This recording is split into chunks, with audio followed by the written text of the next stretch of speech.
Audio Novel Pagoda Pancer yang ke-89. Novel fiksi Beldiri dilanjut ceritanya. Hujan deras turun, niat Membun Nih terdiam, dan Darreh yang bergejolak menghadirkan pemandangan yang luar biasa di depan Xiao Wuhen. Pada saat ini, orang-orang yang tersisa di Sekte Huangquan memiliki mata yang hampir pecah dan wajah mereka sangat pucat. Duri es di tangan Xiao Wuhen menembus langsung ke tenggorokan Junfus. Yang pertama tegas dan dingin. Yang terakhir, gemetar, ketakutan. Guntur dan kilat menembus langit, terus-menerus mengejutkan pikiran semua orang. Junfus tampak tidak percaya. Mata Xiao Wuhen sama persis dengan mata Xiao Nunu tadi. Meskipun Xiao Nunu berada lebih dari 10 mil jauhnya, pihak lain sepertinya sedang menatapnya dengan mata Xiao Wuhen. Istana Tuan Xiao. Tuan Xiao. Wajah kedua orang itu tampak tumpang tindih dalam pandangan Junfus. Pada saat ini, Junfus merasakan ketakutan yang belum pernah terjadi sebelumnya. Sayang sekali. Xiao Wuhen berkata dengan ringan, aku telah menahannya begitu lama dan hanya mengambil posisi Raja Hantu selama beberapa bulan. Dalam satu kalimat, dia penuh dengan ejekan. Seluruh badan Junfus gemetar. Dia mencoba melawan, tetapi es itu tersangkut di tenggorokannya, membuatnya tidak bisa bergerak. Xiao Wuhen melanjutkan tanpa ekspresi, aku lupa, tanpa bantuanku, kamu bahkan tidak akan bisa mengambil posisi Raja Hantu. Setiap kata memilukan. Setiap kalimat berdarah. Junfus tidak pernah membayangkan bahwa jembatan yang terbakar di seberang sungai akan menyebabkan balas dendam Xiao Wuhen hari ini. Reruntuhnya penjara 5 orang suci akhirnya membuat Xiao Nunu tidak lagi memiliki belas kasihan padanya. Wah! Junfus mencoba yang terbaik, tapi hanya bisa mengeluarkan suara yang samar-samar. Ia mencoba melawan, namun pada akhirnya kepalanya tertunduk dan ia membuka matanya tanpa menutup matanya. Lengan Junfus terjatuh dengan lemah, dan senjata ajaib berisi 2 juta perintah suci di tangannya jatuh ke tanah. Setelah itu, Xiao Wuhen mengendurkan jarinya. Junfus terjatuh telentang. Darah mengalir ke seluruh tanah, bercampur dengan hujan, dan mengalir ke tanah. Saudara Wang.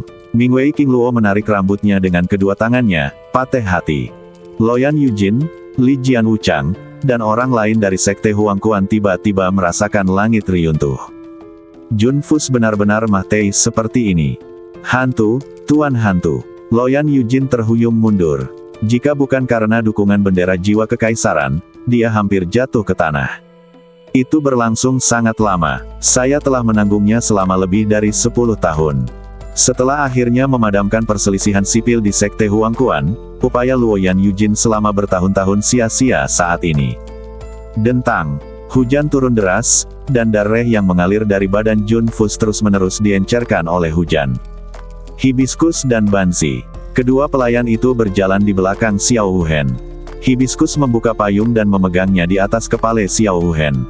Ekspresi kedua pelayan itu sama-sama dingin, dan orang-orang yang melihat ke gerbang Huangquan bahkan lebih tidak terlihat lagi belas kasihan. Junfus, jika kamu mati, kamu mati. Tidak ada yang perlu disesali. Mata Loyan Yujin Feng melebar dengan marah, dan dia menatap Xiao Wuhen dan yang lainnya di depannya. Siapa? Kamu. Kekuatan kabut gelap, kekuatan es. Dan tatapan matanya yang dingin dan tegas membuat Loyan Yujin sangat gelisah. Meskipun pihak lain berpenampilan Xiao Wuhen, aura yang dipancarkan pihak lain saat ini terlalu mirip dengan orang lain. Apalagi kalimat bagaimana saya bisa membantu orang lain bunuh diri barusan membuat Luoyan Yujin tidak berani menatap langsung ke orang lain. Lembah neraka malam, api erosi jiwa kuno, Dava dunia bawah, segel Raja Hantu. Rangkaian hal-hal yang saling terhubung ini membuat Loyan Yujin sakit kepala dan pikiran bingung.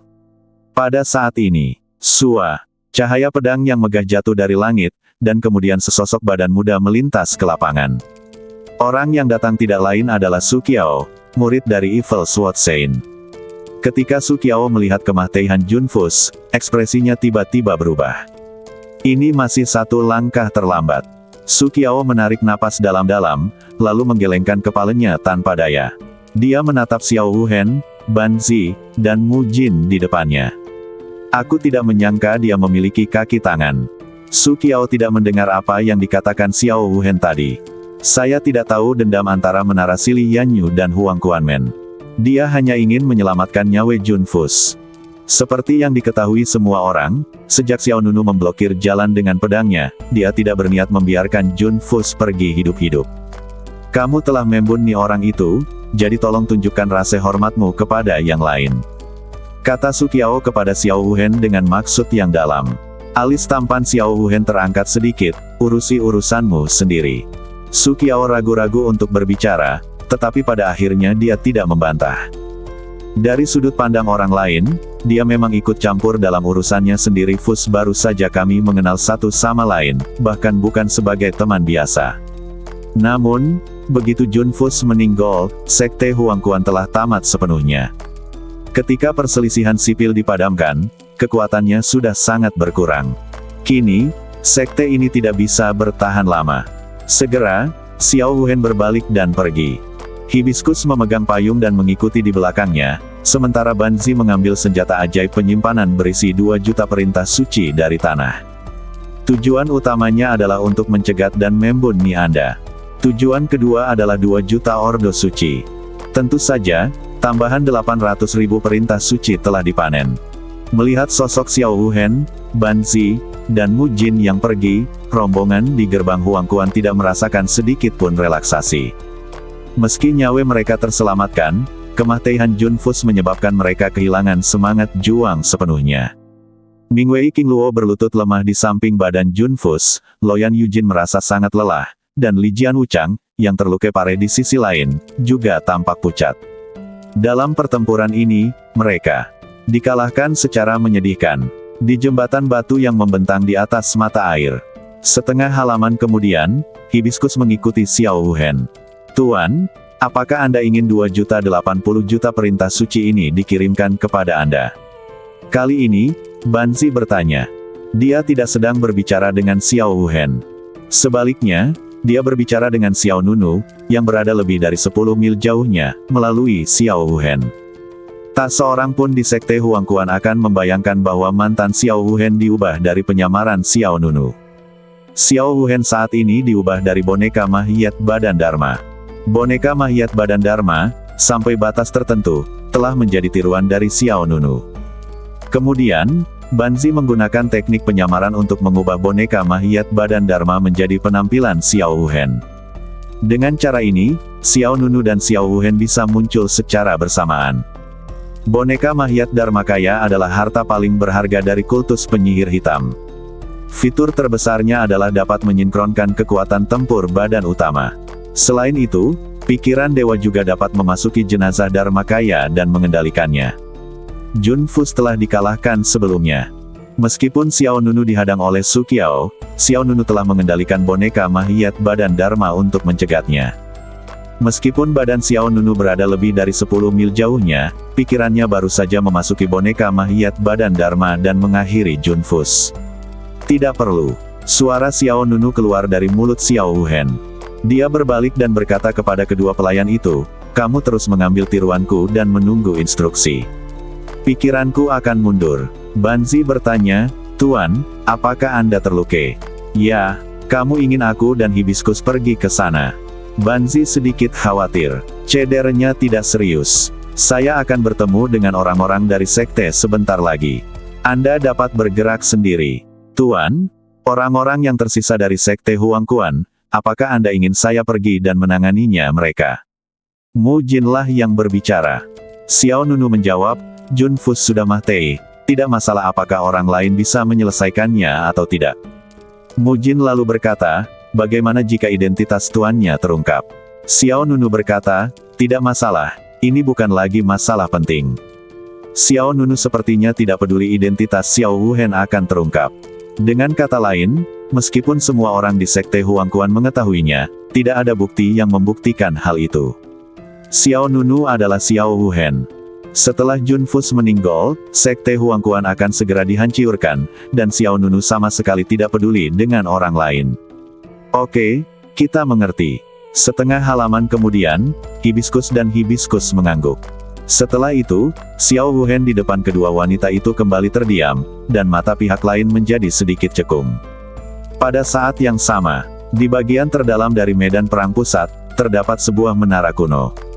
Xiao Nunu perlahan membuka matanya. Medan perang pusat hancur. Ada bekas perang di mana-mana. Aduh.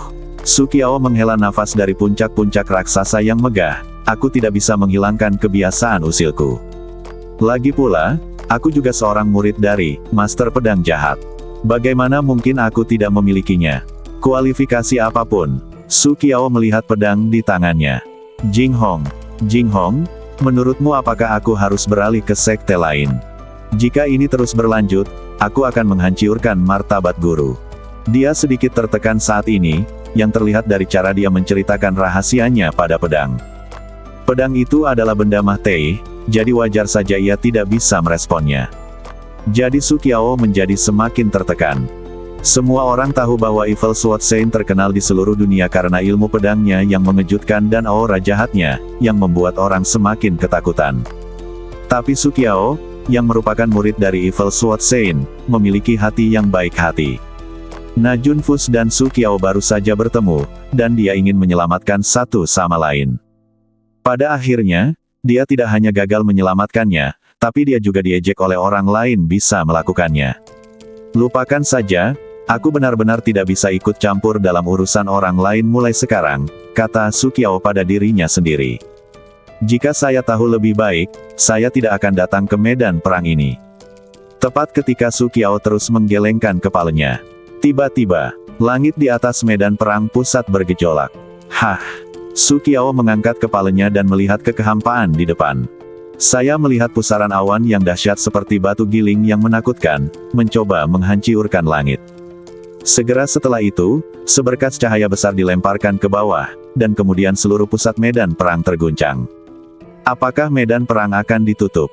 Kata Su Qiao. Pada saat yang sama, di menara kuno, Yin Zulian, Liang Mingtian, Luo Feihong dan lainnya juga memandang ke langit dengan serius. Ini adalah sinyal bahwa medan perang pusat akan segera ditutup. Kata Yin Zulian. Xiao Nunu, yang sedang duduk di sisi lain menara, perlahan berdiri.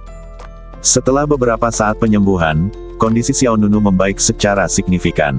Meski pakaiannya masih berlumuran darah, auranya menjadi lebih kental. Apakah medan perang akan ditutup? Xiao Nunu bertanya. Beberapa orang terkejut. Mereka semua berbalik untuk saling memandang. Bukan.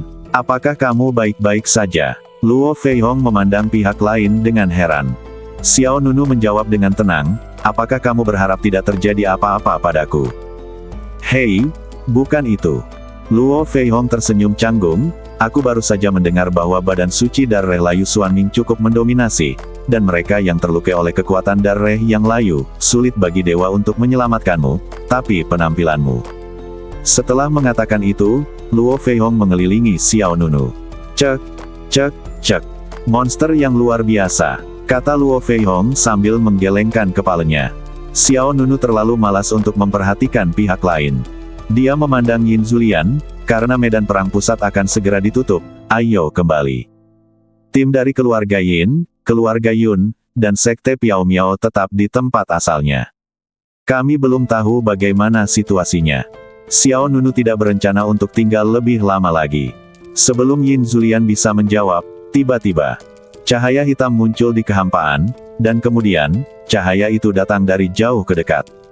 Cahaya itu menjadi semakin tebal, dan segera berubah menjadi garis cahaya ular hitam yang spektakuler. Itu saja. Mungkinkah pengepungan raksasa akan terjadi lagi? Sebelum beberapa orang sempat menyiagakan diri, ular hitam raksasa itu mengangkat badan bagian atasnya dan menebarkan duri berbentuk kipas di kepalanya. Saat gelombang udara yang kuat menerpa wajahnya, dia melihat sosok berjubah hitam berdiri di atas kepala ular raksasa itu. Tidak ada semangat juang. Tidak ada permusuhan juga. Wajah sosok berjubah hitam itu tidak terlihat, dan badannya terbakar api misterius. Siapa kamu? Liang Mingtian memandang pihak lain dengan waspada. Suara sosok berjubah hitam itu rendah dan memiliki resonansi khusus. Kamu memenuhi syarat. Apakah kamu memenuhi syarat? Berapa banyak orang yang terkejut? Apa artinya? Sebelum ada yang bisa bertanya lebih lanjut, sosok berjubah hitam itu melambaikan lengan bajunya, dan tiba-tiba beberapa sinar cahaya keluar dari lengan bajunya. Sinar cahaya ini masing-masing jatuh ke arah Xiao Nunu, Liang Mingtian, Yin Zulian, Luo Feihong, dan Luo Feiyu. Karena lawan tidak memiliki aura berbahaya, kelima orang itu tidak menghindarinya dan menangkap sinar cahaya satu demi satu. Lain, perintah suci. Xiao Nunu berkata dengan suara yang dalam. Beberapa orang melihat benda di tangan mereka. Benda itu tampak seperti token yang dibuat dengan indah. Itu bukan emas atau batu giok, tapi ada api yang membumbung di dalamnya, dan ada kata-kata familiar mortal immortal. Jika itu bukan perintah suci, lalu apa itu? Namun tak lama kemudian, beberapa orang menemukan perbedaannya. Dua karakter mortal immortal di tengah tatanan suci ini berwarna merah. Perintah suci biasa berwarna oranye. Ordo suci mistik ungu yang membuka penjara jahat 5 orang suci berwarna ungu. Perintah suci Cixuan. Luo Feihong menyebut namanya. Murid beberapa orang dipenuhi dengan kegembiraan. Sosok berjubah hitam yang berdiri di atas kepala ular raksasa itu berkata lagi, dalam 3 hari, masuki jembatan suci dan laporkan dengan perintah suci Suan merah ini. 3 hari kemudian, memasuki jembatan suci. Apa maksudmu? Ular raksasa di bawah sosok berjubah hitam itu mengangkat kepalanya tinggi-tinggi, menatap ke bawah ke arah beberapa orang. Perintah suci Cixuan berarti kamu telah memperoleh kualifikasi untuk melangkah ke jembatan Sage. Ini juga berarti bahwa kamu memiliki harapan untuk masuk ke halaman suci abadi fana. Ular raksasa hitam itu melayang ke udara. Berdiri, di bawah tatapan heran beberapa orang, pihak lain pergi. Puncak-puncak raksasa yang menjulang tinggi. Sosok berjubah hitam juga muncul di depan Su Qiao. Murid suci pedang jahat, aku akan menunggumu di jembatan suci dalam 3 hari. Sosok berjubah hitam itu mengeluarkan ordo suci mendalam merah dan terbang menuju Su Qiao. Su Qiao memegang perintah suci Cixuan dengan mantap. Melihat perintah suci dengan api merah beterbangan di tangannya, semburan cahaya memenuhi mata Su Qiao. Akhirnya sesuatu yang membahagiakan terjadi padaku. Kemudian, Su Qiao mengantongi token suci Cixuan, memutar pedang Jinghong di tangannya, dan kemudian kehilangannya di belakangnya. Memasuki jembatan suci. Aku pasti akan pergi. Aku juga pasti akan memasuki halaman suci abadi fana. Hutan bambu setelah hujan. Udaranya lembab. 3 sosok, 1 laki-laki, 2 perempuan, berjalan perlahan di dalam hutan. Wow!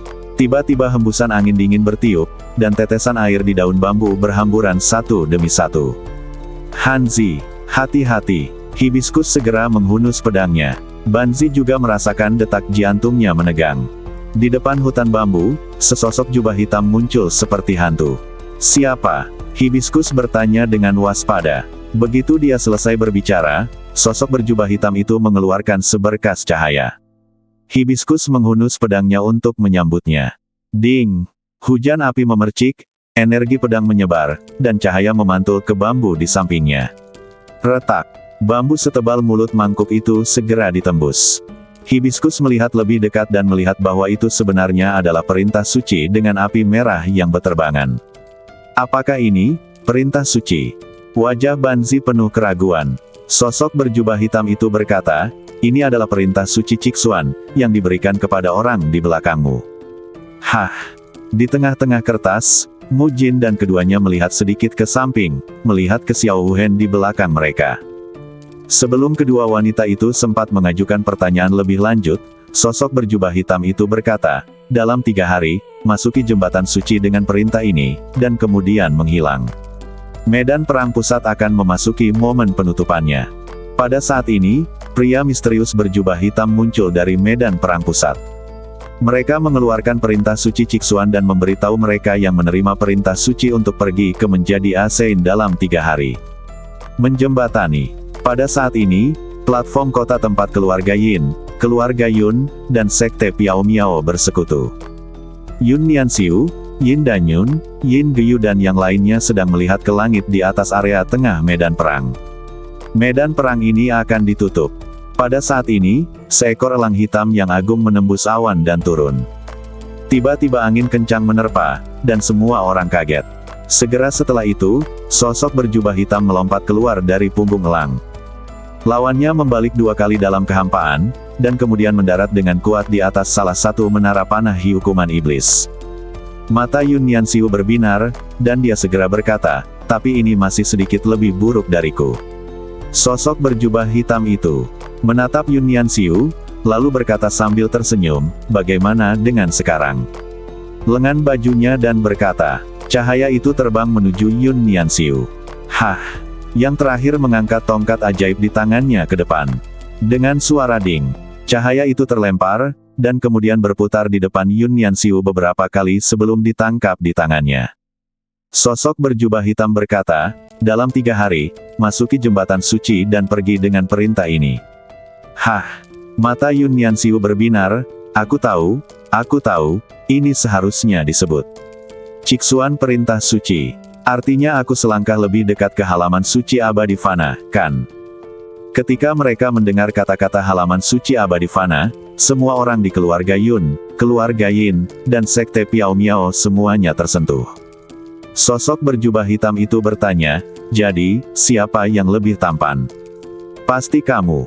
Yun Nianxiu berkata sambil tersenyum, hanya gerakan yang baru saja kamu lakukan, aku tidak bisa mengikutinya bahkan jika aku berlatih 10 tahun lagi. Semua orang terdiam. Orang ini bisa mengubah wajahnya dengan sangat cepat.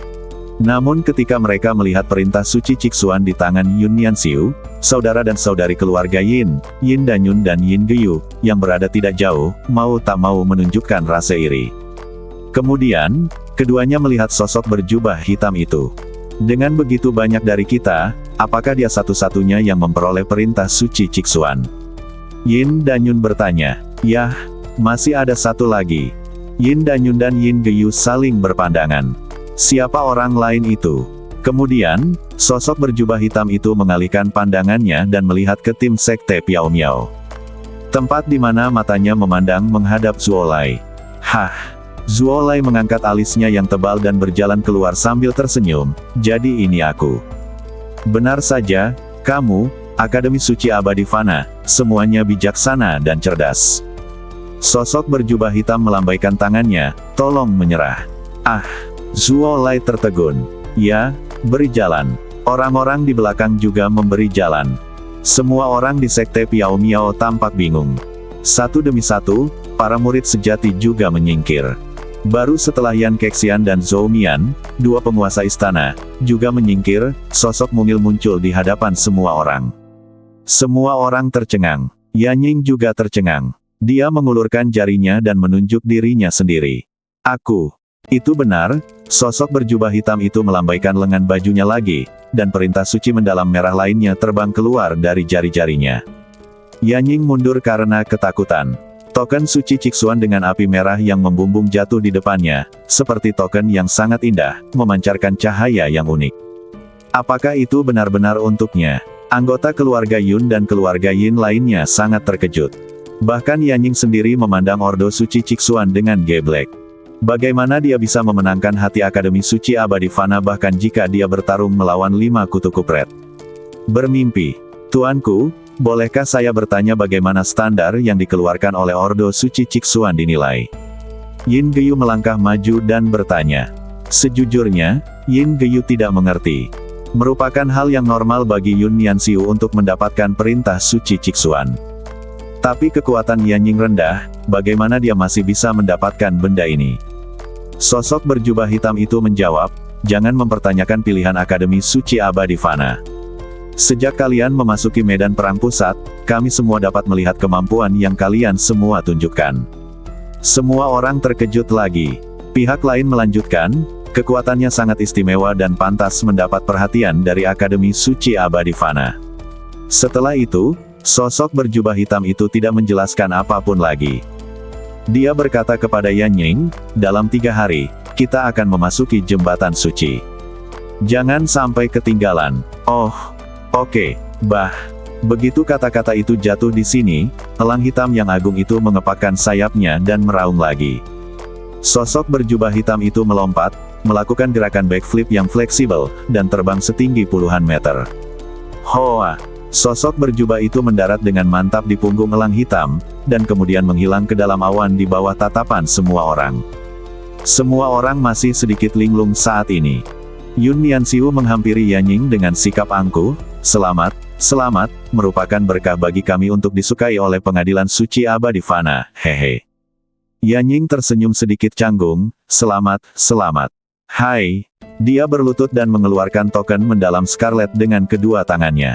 Di keluarga Yin, ekspresi Yin Danyun dan Yin Geyu jelas tidak benar. Ayo kita cari kakak perempuan tertua, kata Yin Geyu dengan wajah muram. Yin Danyun tidak berkata apa-apa, dia hanya menyapa dan memimpin anggota keluarga Yin pergi. Melihat ke belakang keluarga Yin, Yan Ying berbisik, mereka tampaknya tidak terlalu bahagia. Biarkan mereka sendiri. Yun Nianxiu melambaikan tangannya, kecemburuan dapat membutakan mata orang, sama seperti sebagian orang melihat orang lain. Mengikuti ujian, nilai sempurna bahkan lebih tidak nyaman daripada mendapat nilai rendah. Yan Ying memegang perintah suci Cixuan sambil berpikir. Zuo Lai di sebelahnya hendak menangis tetapi tidak mengeluarkan air mata. Aku juga merasa tidak nyaman. Aku juga ingin pergi ke Akademi Suci Abadi Fana. Tapi aku masih ingin mengucapkan selamat padamu. Zuo Lai mengacungkan jempol pada Yan Ying, luar biasa. Semua orang di sekte Piao Miao menggelengkan kepala. Memang benar mereka sedih, tapi juga benar bahwa mereka bahagia untuk Yan Ying. Pada saat ini, hus, satu demi satu sosok jahat tiba-tiba muncul di menara. Siapa? Teriak Zuo Lai. Semua orang di sekte Piao Miao dan keluarga Yun segera menunjukkan ekspresi serius. Orang-orang ini memegang pisau tajam dan wajah mereka ditutupi kain hitam. Mata mereka tertuju pada perintah suci Cixuan di tangan Yun Nianxiu dan Yan Ying. Jika kamu ingin selamat, serahkan perintah suci Cixuan. Mata pemimpin itu tajam dan suaranya parau. Yun Nianxiu mengambil tongkat ajaib, menunjuk ke arah lawan dan berteriak, "Hah! Kamu berani merebut perintah suci Cixuan yang dikeluarkan oleh Akademi Suci Fanxian. Apakah kamu tidak ingin hidup? Akademi mengenali perintah tersebut dan tidak mengenali orang tersebut, selama Anda menerimanya.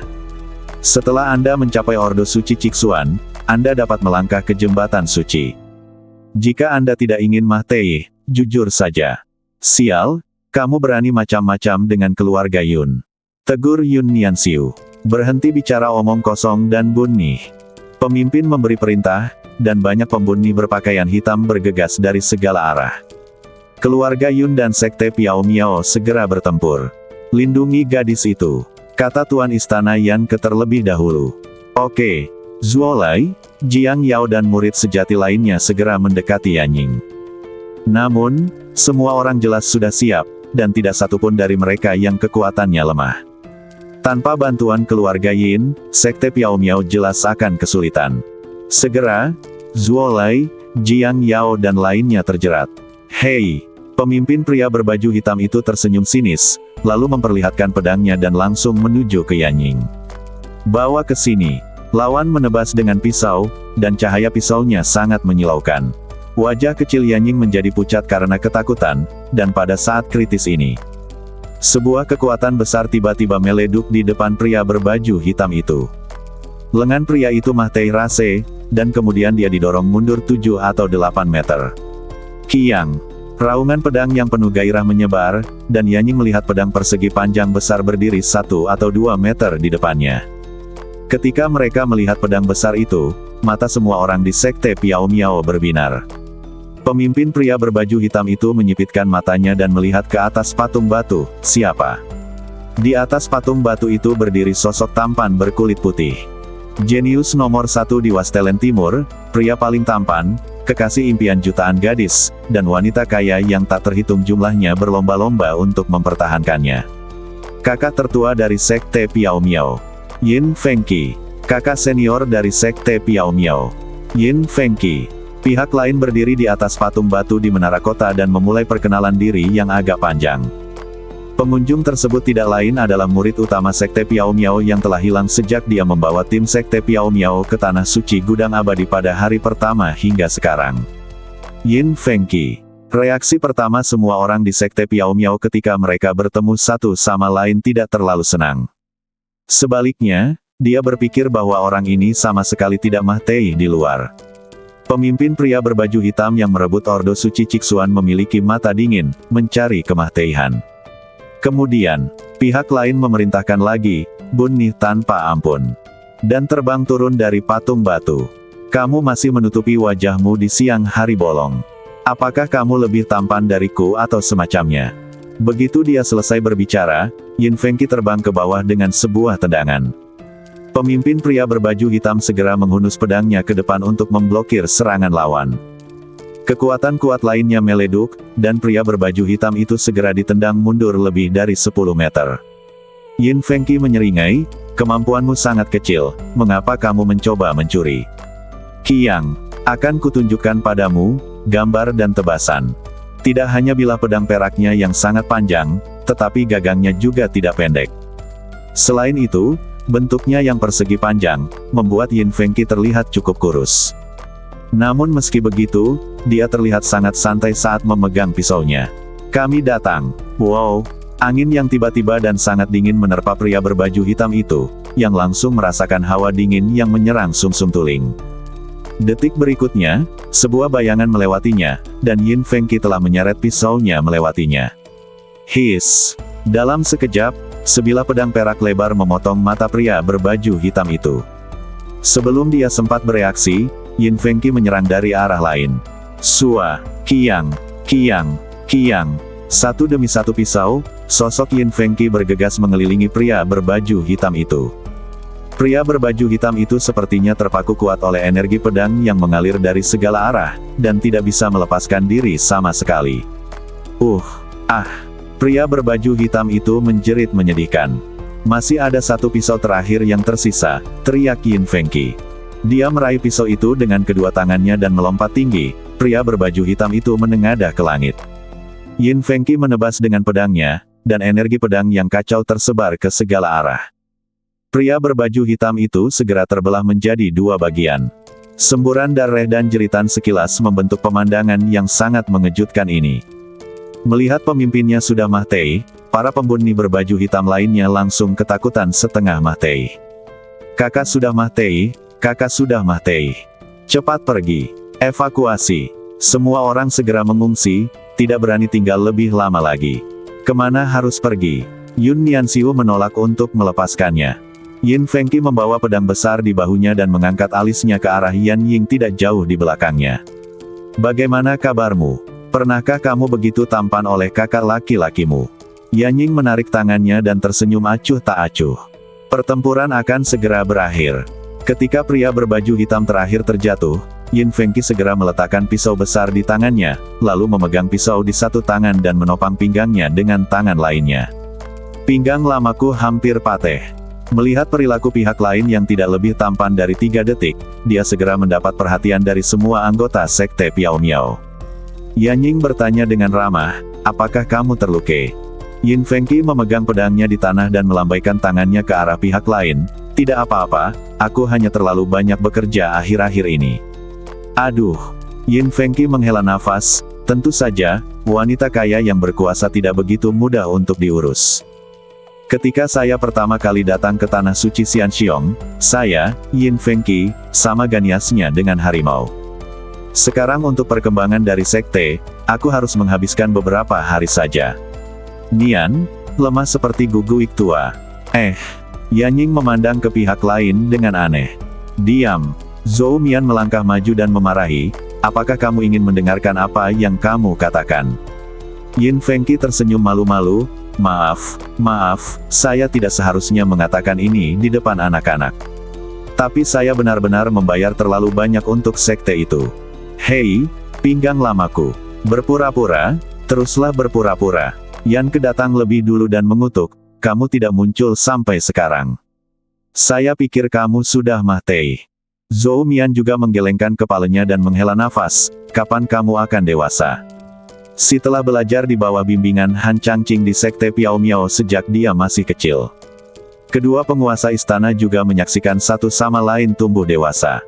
Bagaimanapun, dia adalah kakak laki-laki dari sekte Piao Miao, tapi dia tidak pernah bisa diandalkan. Saat ini, Yun Nianxiu dan sekelompok orang datang. Tampan. Saudaraku, aku tidak menyangka selain Master Aola Xiao Nunuk Xiao, ada orang yang begitu kuat di sekte Piao Miao. Kata Yun Nianxiu. Qiang. Begitu pihak lain selesai berbicara, Yin Fengqi segera menegakkan punggungnya dan meletakkan pedang di bahunya lagi, terlihat penuh energi. Saudara ini sangat pandai membaca orang. Saya biasanya sangat rendah hati, dan saya seringkali hanya dia datang untuk menyelamatkan pada saat kritis dan dijuluki anak yang hilang. Lihat, ini adalah takdir. Semua orang di sekte Piao Miao mundur. Semua orang di keluarga Yun juga berusaha menjauh dari Yun Nianxiu. Awalnya saya mengira Yin Fengqi adalah tirai melengkung Guguik. Semuanya berdasarkan satu mulut, tetapi saya tidak menyangka bahwa Yun Nianxiu juga adalah orang buta yang membuat ramen. Omong kosong. Keduanya bersama-sama sangat menjengkelkan. Pada saat ini, Tuan Istana Xiao telah kembali. Seorang murid sekte Piao Miao tiba-tiba berteriak. Semua orang melihat ke arah yang sama. Segera setelah itu, beberapa sosok turun dari langit dan mendarat di peron kota. Xiao Nunu, Yanying segera berlari. Awalnya dia masih senang, tapi saat dia melihat jubah Xiao Nunu berlumuran darah, ekspresinya langsung berubah grogi. Apa yang terjadi? Yan Ke melangkah maju dan bertanya. Siapa yang menyakitimu? Xiao Nunu menggelengkan kepalanya sedikit. Aku baik-baik saja, hanya luka ringan. Jadi kamu masih hidup? Hei, menilai dari apa yang kamu katakan, apa yang kamu tidak tahu adalah bahwa aku sebenarnya bekerja sangat keras, kakak senior. Meminta maaf. Xiao Nunu terlihat tenang, benarkah? Wanita kaya yang berkuasa itu masih suka menggunakan sikat baja. Begitu kata-kata ini keluar, mata semua orang membelalak. Astaga, Yun Nianxiu melompat mundur, saudara anak hilang, apakah kamu masih memiliki hobi ini? Yin Feng Sidun merasakan giginya sakit. Dia segera mengedipkan mata pada Xiao Nunu, berhentilah bercanda. Ada begitu banyak orang di sana. Meskipun Yin Fengqi menjelaskan, semua orang saling memandang dengan cara yang aneh. Di mana Dan Yun dan Geyu? Kali ini, Yin Zulian, yang berdiri di belakang Xiao Nunu, bertanya. Mereka bilang mereka mencarimu, bukankah mereka bertemu denganmu? Yin Zulian sedikit bingung, mencari saya. Kenapa? Kenapa kamu tidak menunggu di sini? Yun Nianxiu mengangkat bahu, mungkin dia merasa dua perintah suci Ciksuan tidak cukup. Dua perintah suci mendalam merah. Siapa yang mendapatkannya? Xiao Nunu bertanya. Satu untukku. Di mana yang lainnya? Aku mengerti. Yanying mengangkat tangan kecilnya dan berkata dengan suara lemah. Aku mengerti. Yanying mengangkat tangan kecilnya dan meletakkan perintah suci Ciksuan di depan mata Xiao Nunu. Xiao Nunu, Yin Zulian dan yang lainnya tercengang. Juga ikut bersama mereka adalah Liang Mingtian, Luo Feihong, dan Luo Feiyu. Saat mereka melihat perintah suci di tangan Yanying, beberapa orang terkejut. Benarkah atau tidak? Luo Feihong bertanya dengan santai. Dia bisa melihat sekilas bahwa tingkat budidaya Yanying bahkan belum mencapai tingkat markis. Di tanah suci gudang abadi, di mana terdapat banyak orang jenius seperti Guguik, pihak lain benar-benar adalah kutu kupret perang. Tentu saja itu benar. Yun Nianxiu berjalan mendekat dengan tongkat ajaib di bahunya. Dia mengangkat tangannya, orang dari Akademi Suci Abadi Fana tadi menjabat tangannya dan melemparkan perintah suci Ciksuan kepada kami berdua. Dengan suara pop di depannya, dia juga berkata, tolong jangan mempertanyakan pilihan pengadilan suci abadi Fana. Pada saat itu, kami semua tertegun sejenak, dan kami dalam kekaguman sesaat. Benar saja, pengadilan suci adalah pengadilan suci, dan dapat dikatakan akurat. Deskripsi Yun Nian Haf sangat jelas dan penuh warna, membuat orang merasa sayang untuk tidak melakukannya. Menceritakan kisahnya, itu memang untuknya. Zuo Lai berjalan keluar dan mengusap kepalanya, ini tidak nyaman. Aku, dengan darah badan suci, telah ditolak oleh Akademi Suci Abadi Fana. Kepalanya, bahu Yan, Ying, ayo, nak, jarang sekali dua orang dari sekte Piao Miao kita dipilih oleh Akademi Suci Abadi Fana. Kemudian, semua orang di sekte Piao Miao memandang Xiao Nunu. Mereka tahu tanpa berpikir bahwa Xiao Nunu pasti telah memperoleh perintah suci Ciksuan. Ini bukan dua. Begitu kata-kata itu keluar, suara lain berpura-pura tenang, namun nyatanya, terdengar suara melengking. Ini tiga. Pembicaranya tidak lain adalah Yin Fengqi yang menyebut dirinya, anak hilang. Dia memegang pisau di tangan kanannya, mengangkatnya dengan tangan kirinya, dan perintah suci yang melonjak dengan api merah melayang tergantung di telapak tangannya. Kutu kupret. Dia menipunya. Semua orang di sekte Piao Miao tiba-tiba mulai mengutuk. Orang ini seharusnya mati di tanah, tapi kami memberinya kesempatan untuk pergi ke surga. Yin Fengqi, apakah kamu mencuri perintah suci ini? Hei, hei, hei, kamu sudah bertindak terlalu jauh. Yin Fengqi menoleh untuk melihat saudara-saudari junior ini. Bagaimanapun juga, aku adalah kakak laki-lakimu, tidak bisakah kamu mengharapkan aku menjadi lebih baik? Zhou Mian, nasib buruk. Yin Fengqi, meskipun kedua penguasa istana mengutuk bibir mereka, mereka sebenarnya lebih bahagia daripada siapapun di dalam hati mereka. Inilah yang mereka inginkan. Mereka semua tahu di dalam hati bahwa tidak mudah bagi Sekte Piao Miao untuk menetap di tanah suci gudang abadi.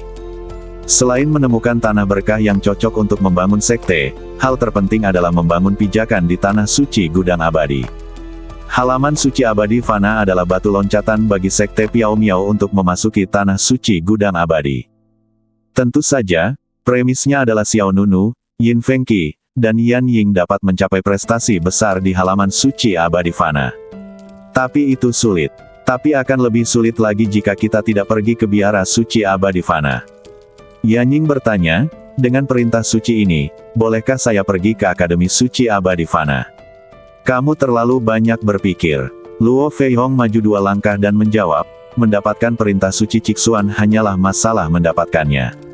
Kualifikasi untuk menaiki jembatan suci. Semua orang melihat ke tempat itu.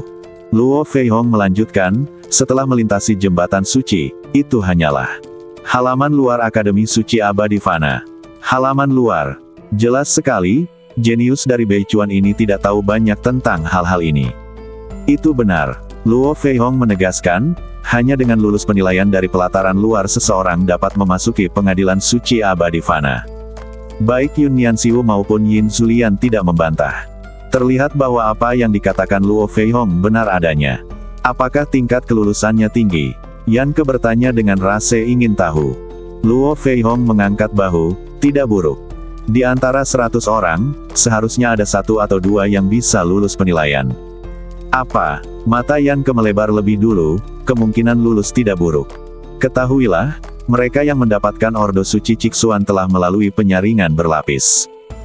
Belum lagi orang-orang seperti Zuolai yang memiliki garis keturunan badan suci tingkat rendah, bahkan para jenius yang relatif terkenal seperti Yin Danyun dan Yin Geyu dari keluarga Yin tidak dapat memperoleh perintah suci Cixuan. Jika semua jenius muda di medan perang pusat dimasukkan, kemungkinan untuk lolos akan semakin kecil.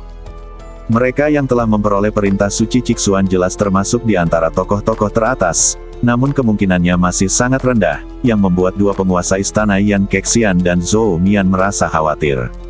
Tidak apa-apa. Lagi pula, tempat itu disebut halaman suci abadi fana. Jika begitu mudah untuk dimasuki, kita tidak perlu bertarung sampai mati.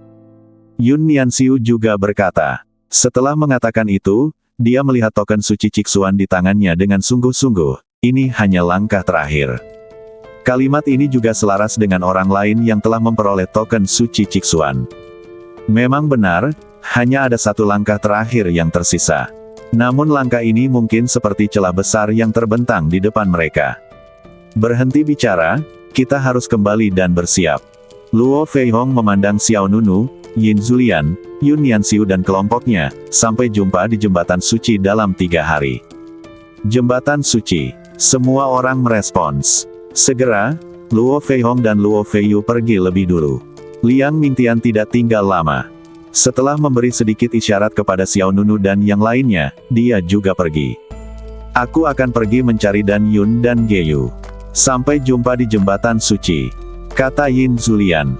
Oke, sampai jumpa 3 hari lagi, kata Yun Nianxiu sambil tersenyum.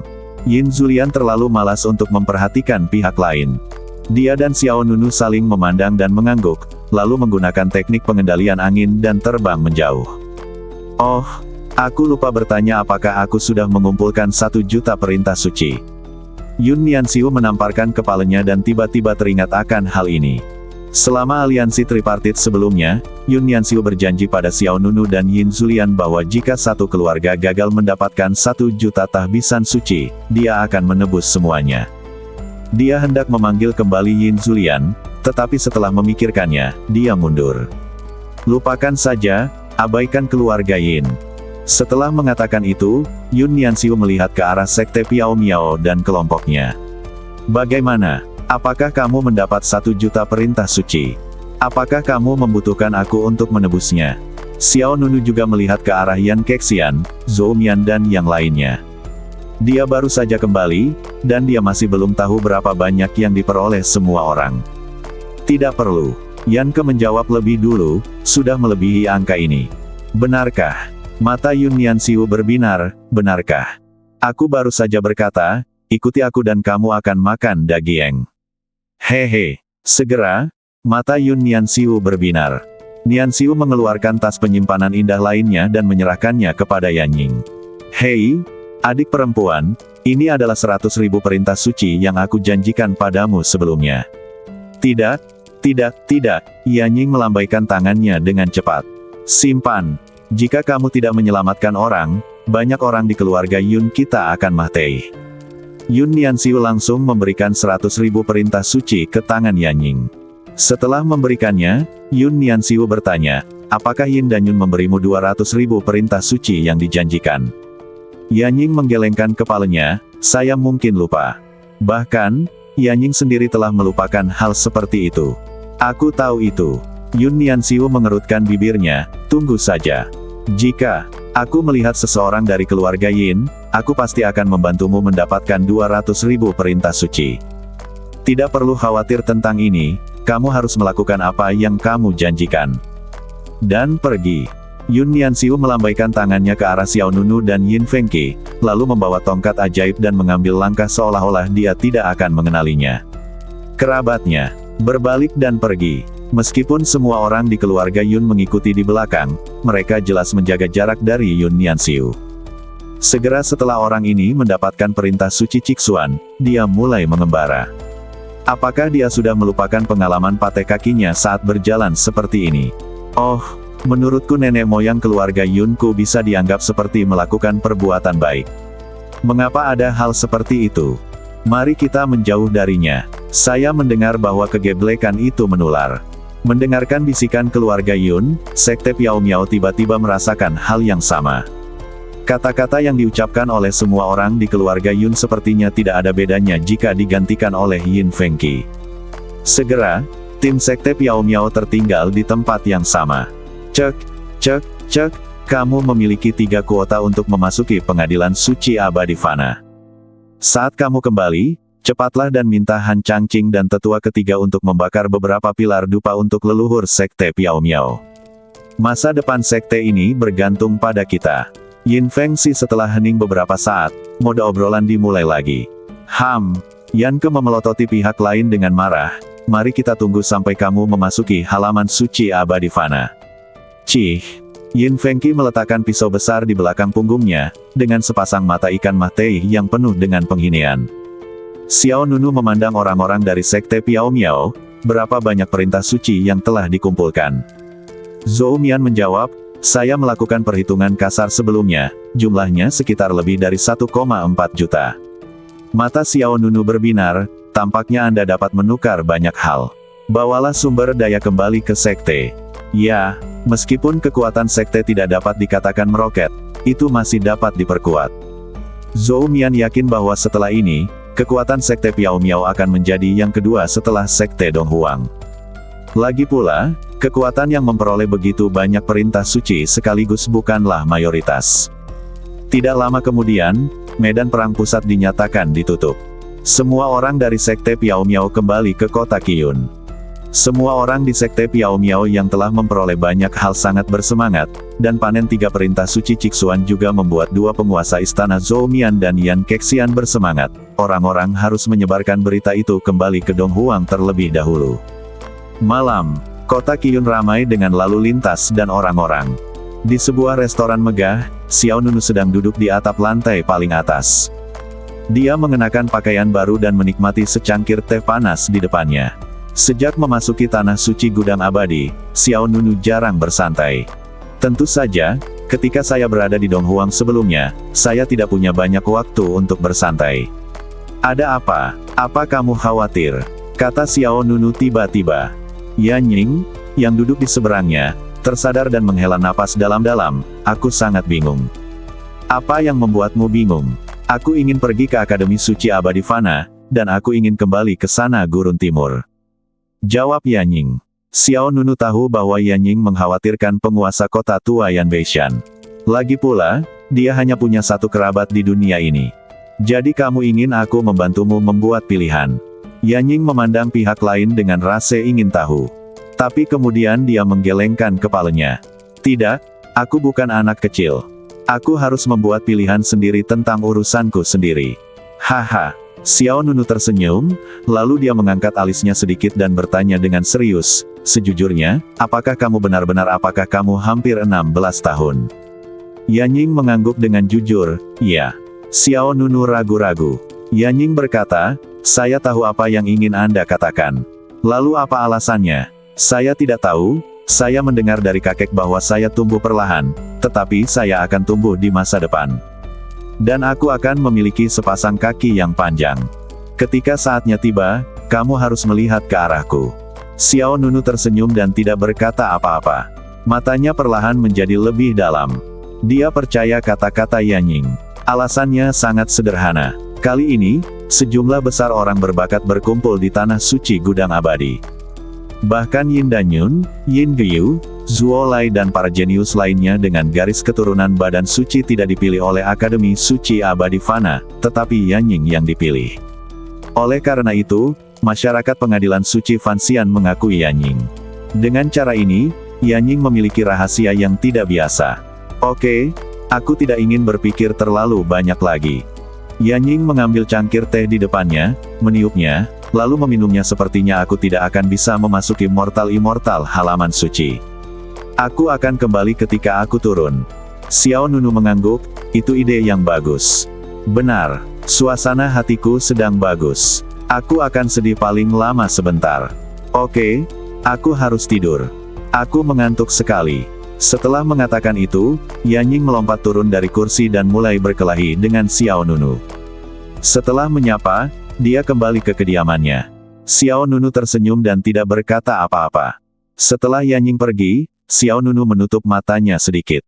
Pikirannya menerobos rintangan dan menerobos kegelapan seperti kilat. Hoa!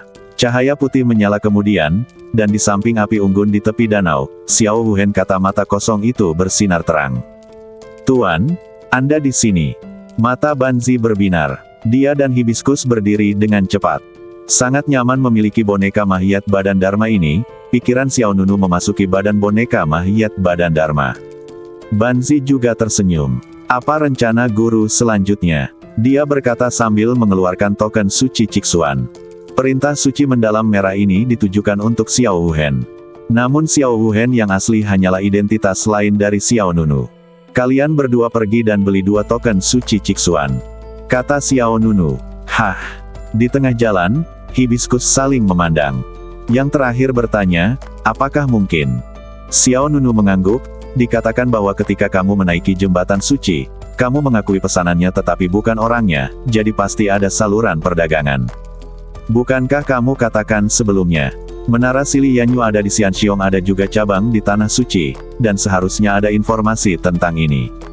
Ayo kita coba. Banzi mengangguk, tapi kemudian berkata, tapi mungkin biayanya mahal. Xiao Nunu menjawab, kamu punya 2 di tangan. 1,8 juta perintah suci, apakah kamu masih khawatir kehabisan uang? Tetapi 2,80 juta perintah suci ini diperoleh oleh Anda, guru, dengan kerja keras yang luar biasa. Kami, tidak masalah. Xiao Nunu mengangkat tangannya, Anda mencoba yang terbaik untuk memasuki alam fana halaman suci abadi bersamaku. Tidak peduli berapa biayanya, tidak masalah. Ada terlalu sedikit orang di sekitar Xiao Nunu. Agar tidak terlalu terisolasi dan tidak berdaya selama sisa perjalanan, Xiao Nunu ingin membawa Banzi dan Mujin bersamanya sebanyak mungkin. Ya, Tuan. Kedua wanita itu tidak berkata apa-apa lagi. Oke, ayo kita lakukan secepatnya. Setelah Xiao Nunu selesai menjelaskan kepada mereka berdua, dia mundur dari boneka Mahiyat Badan Dharma. Di kota Qiyun, Xiao Nunu membuka matanya. Kemudian, dia berdiri dan berjalan ke tepi atap. Kota Qiyun yang ramai dapat dilihat secara penuh. 3 hari berlalu dengan cepat. Di Tanah Suci Gudang Abadi, jembatan suci akan segera dibuka. Di halaman luar Akademi Suci Abadi Fana, pertempuran hegemoni yang lebih intens akan segera terjadi. Bersambung.